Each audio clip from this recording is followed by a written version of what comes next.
Rien d'autre de ce qui est de Christ n'est autorisé par Dieu dans l'issue finale.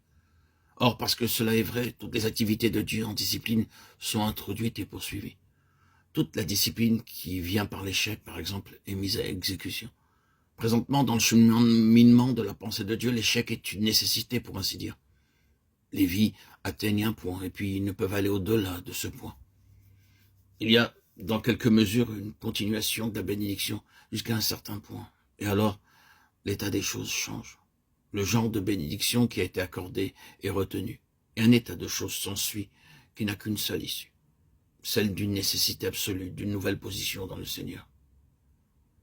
Ce n'est pas que le Seigneur bénit ce qui n'est pas de Christ dans une telle période.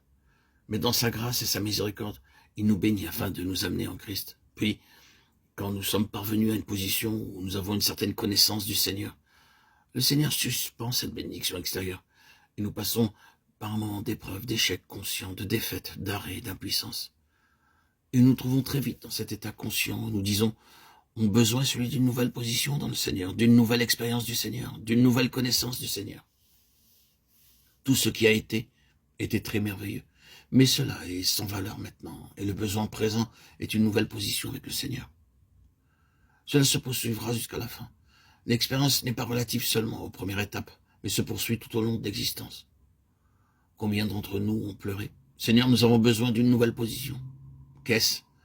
C'est l'œuvre de cette loi, qu'avec Dieu rien d'autre que ce qui est de Christ n'est autorisé. Uniquement ce qui est de Christ peut être efficace, et notre expérience signifie qu'une plus grande quantité du mélange doit disparaître, et que Christ doit prendre cette place. L'échec mène à cela.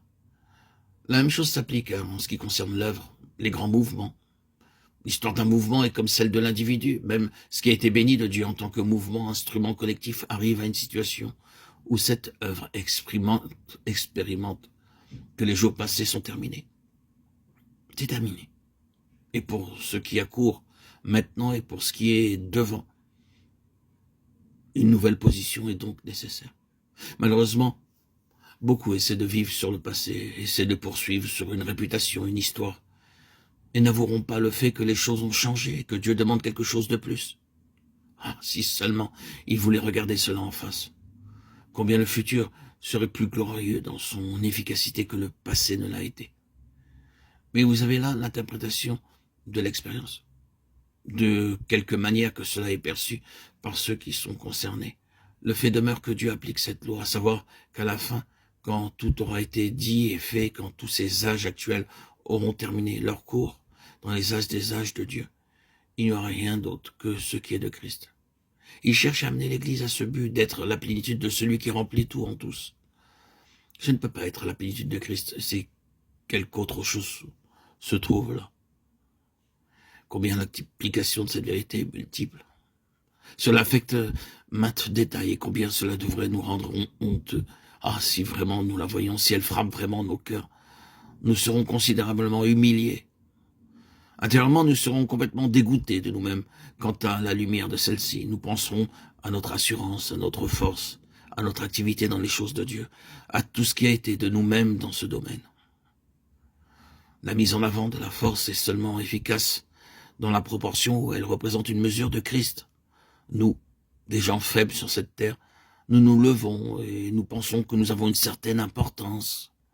Combien nous sommes des personnes insignifiantes si on nous regarde des lieux célestes.